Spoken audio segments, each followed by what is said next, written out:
ذرا اس آیت پر اب نگاہ کو مرتکز کیجئے، انسان کا خسارہ کیا ہے؟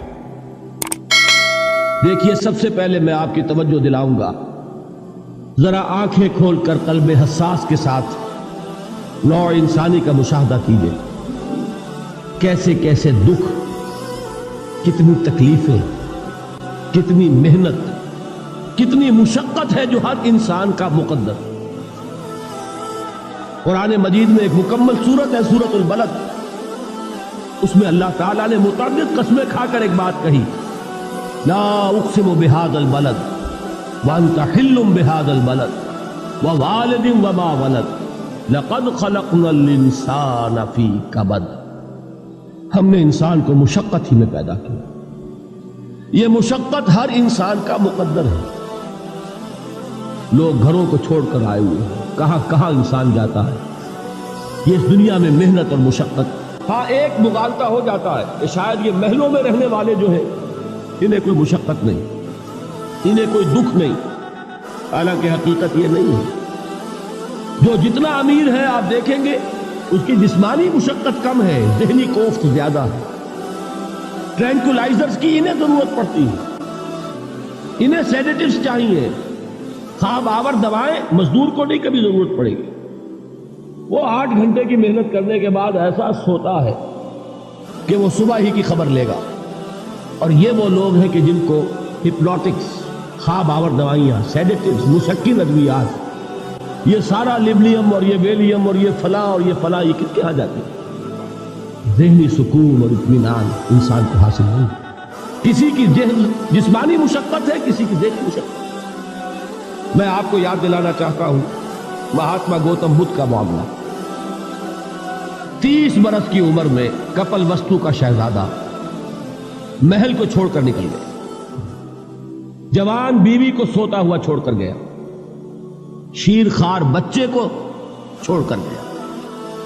راجدھانی میں رہنے والا محل کا باسی، جسے یہ معلوم ہے کہ باپ کے بعد مجھے یہ سلطنت ملنے والی ہے، کیوں گیا؟ کبھی کبھی آپ نے سوچا؟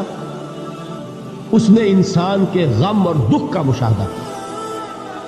اس نے دیکھا کوئی اندھا ہے، ٹھوکر کھا کر گر رہا، کوئی والدین کھڑے ہوئے رو رہے ہیں اور ان کی نگاہوں کے سامنے ان کا نہایت محبوب بچہ دم توڑ رہا ہے اور وہ کچھ نہیں کر سکتا۔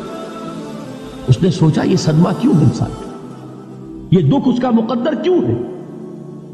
اس صدمے سے، اس دکھ سے نجات پانے کی بھی کوئی شکل ہے کہ نہیں؟ انسانوں کی ایک عظیم اکثریت، شاہ ولی اللہ دہلوی رحمۃ اللہ علیہ کے الفاظ ہیں کہ وہ لدو اونٹ اور کولو کا بیل بن کر زندگی بسر کرتی ہے۔ جو 8 گھنٹے تک اینٹیں ڈھو رہا ہو، اس شخص کا تصور کیجیے، وہ واقعی انسان ہے یا حیوان بن گیا؟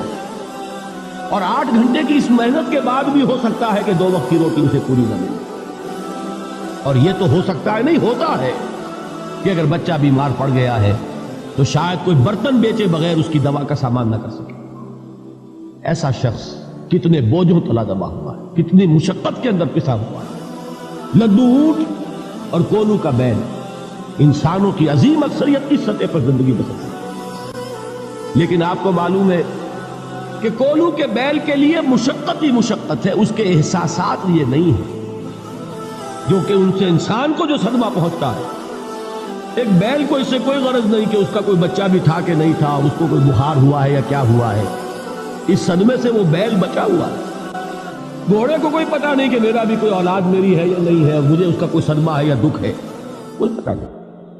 لیکن انسان کا معاملہ یہ ہے کہ والدین کو جو جو دکھ دیکھنے پڑتے ہیں اپنے بچوں کے لیے، اپنی اولاد کے لیے۔ رات کی نیند ہے حرام ہے اس لیے کہ بچہ بخار میں تپ رہا ہے یا درد سے تڑپ رہا ہے، لہذا نہ ماں سو سکتی ہے نہ باپ سو سکتا۔ میں نے ایک موقع پر دیکھا، لاہور میں کیروسین آئل، اس زمانے میں ابھی سوئی گیس نہیں آئی تھی اور اکثر و بیشتر جو ہے یہی مٹی کا تیل جو ہے ایندھن کے طور پر استعمال ہوتا تھا، اس کی شارٹیج ہو گئی تھی، تو کئی فرلانگ لمبی قطاریں لگتی تھی ان دکانوں کے باہر، ڈپوں کے باہر، اور ایسے منظر بھی کہ ایک خاتون برقع پوش، ایک گود میں بچے کو لیے ہوئے، ایک کی انگلی پکڑے ہوئے، بوتل ہاتھ میں لیے ہوئے تیل کے لیے، اور کئی گھنٹے کھڑی ہے دکان۔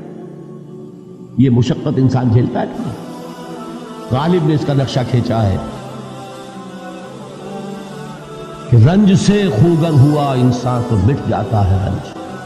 مشکلیں اتنی بڑی مجھ پر کہ آسان ہو ہم بھول جاتے ہیں، ورنہ واقعہ یہ کہ قلب حساس ہو اگر اور قید حیات و بند غم اصل میں دونوں ایک ہیں. موت سے پہلے آدمی غم سے نجات پائے کیوں؟ اچھا یہ تو ہوا لقد خلقنا الانسان فی کبد. حیوانات کا معاملہ ایک اور اعتبار سے آسان ہے. ان سے کوئی محاسبہ بھی ہے کیا؟ کوئی جواب دہی بھی ہے؟ کوئی ان کو اللہ کے حضور میں کھڑے ہو کر اپنے اعمال کا حساب بھی دینا؟ انسان کی یہ ٹریجڈی ہے، یہ المیہ ہے انسان کی. اس کو بھی قرآن مجید کی ایک سورت میں قسمیں کھا کر اذا السماء انشقت، اس کے بعد کیا فرمایا؟ یا ایھا الانسان انک کادح الی ربک کدحا فملاقیہ. اے انسان تیرا المیہ، تیری ٹریجڈی اس سے کہیں بڑھ کر ہے. تجھے صدمہ پر صدمے جھیلتے ہوئے، مشقت پر مشقت برداشت کرتے ہوئے ایک روز اپنے رب کے حضور میں بھی کھڑا ہوگا، جواب دہی بھی کرنی. اس دن کے حساب سے، اس دن کے احساس سے جو بڑے بڑے ہماری امت کے عظیم جو گلے سرسبد ہیں، ان کا یہ حال آپ نے پڑھا ہوگا. حضرت ابوبکر صدیق رضی اللہ تعالی عنہ وہ ایک عجیب کیف کے عالم میں فرمایا کرتے تھے، کاش میں درختوں پر چہچہاتی ہوئی چڑیا ہوتا جس سے حساب کتاب نہیں ہوتا. کاش کہ میں گھاس کا تنکا ہوتا جو آج ہے اور کل آگ میں جلا دیا جاتا، ختم ہو جاتا، اس سے محاسبہ کوئی نہیں. وہ جس کے احساس سے کہ حضرت عمر جو ہے اپنے انتقال کے وقت سخت بے چین تھے. ان کے بیٹے حضرت عبداللہ ابن عمر رضی اللہ تعالیٰ عنہما نے ان کا سر جو ہے وہ اپنے زانوں پر رکھ لیا تو کہا نیچے ڈال دو. ایک عجیب بے کلی اور بے چینی. انہوں نے کہا ابا جان آپ کیوں پریشان ہیں؟ آپ تو عشرہ مبشرہ میں سے، آپ کو تو اللہ تعالیٰ نے جنت کی بشارت حضور کے ذریعے سے اس دنیا میں دی. حضرت عمر فرماتے ہیں کہ خدا کی قسم اگر قیامت کے دن عمر برابر سرابر پر چھوٹ گیا تو بہت بڑی کامیابی تو ہے. یہ احساس جن کو ہوتا ہے. حضرت علی کا حال کیا ہوتا ہے؟ ابھی جو آپ نے حافظ صاحب سے سنا، یہ حضرت علی کا معاملہ ہے کہ ایک تیر پیوست ہو گیا تھا، کسی طرح نکل نہیں رہا تھا. حضرت علی نے فرمایا کہ اچھا چھوڑو مجھے، میں نماز کی نیت باندھتا ہوں. نماز کی نیت پڑھتے تھے تو لرزتے تھے، کانپتے تھے. کس کے سامنے کھڑا ہوں اور کس کے سامنے مجھے ایک دن جواب دہی کے لیے کھڑا ہونا ہوگا. لن تزولا قدم ابن آدم، حضور نے خبر دی ہے ابن آدم کے قدم ہل نہیں سکیں گے. جیسے مجرم کھڑا ہوتا کٹہرے کے اندر، اس کٹہرے میں سے ہل نہیں سکو گے حتی یسأل عن خمس، جب تک کہ 5 چیزوں کا حساب نہ لے لیا جائے. وہ 5 چیزیں کیا ہے؟ کان کھول کر سنیے. عن عمرہ فیما افناہ، عمر کا حساب دو. یہ 80 برس اور 70 برس ہم نے تمہیں دنیا میں دیے، کہاں ضائع کیے؟ وعن شبابہ فیما ابلاہ، اور خاص طور پر جوانی کا دور، امنگوں کے دن، ولولے ہوتے ہیں، قوت ہوتی ہے، توانائی ہوتی ہے، آدمی چلتے ہوئے زمین پر پاؤں مارتا ہے، قوت جو ہے وہ اپنا اظہار چاہتی ہے. یہ جوانی کہاں گلائی؟ حساب دو، ایک ایک لمحے کا حساب دو. وہاں مالہ من این اکتسبہ وفیما انفقہ، ایک ایک پائی کا حساب دو. مال کا کہاں سے کمایا تھا، حلال سے کہ حرام سے، اور کہاں خرچ کیا تھا، گل چھروں میں، عیاشیوں میں، یا نیکی کے کاموں میں، ادائے حقوق اللہ کے دین کے لیے. 4 سوال ہو گئے. 2 زندگی کے بارے میں، ایک زندگی پوری بحیثیت مجموعی کہاں کس کام میں لگائی، اور خاص طور پر شباب کا دور کہاں لگایا. 2 سوال مال کے بارے میں، کمایا کہاں سے، حلال سے کہ حرام سے، جائز سے کہ ناجائز سے، خرچ کہاں کیا. اور آخری سوال وعما عمل فیما علم، جو علم حاصل کیا تھا اس میں عمل کتنا کیا. علم کے انبار لگاتے چلے گئے اور عمل کے آغاز کی بھی نوبت نہ آئی. یہ علم جو ہے یہ اس روز سب سے بڑا وبال بن جائے گا. اتنا علم اور عمل کچھ نہیں، بجائے کہ کریڈٹ کا ذریعہ بنے یہ الٹا ڈیبٹ کا کھاتہ بن جائے. یہ جواب دہی کا احساس ہے کہ جس کی وجہ سے انسان کی ٹریجڈی جو ہے وہ دوہری ہے. کوئی حیوان اتنے بوجھ تلے نہیں.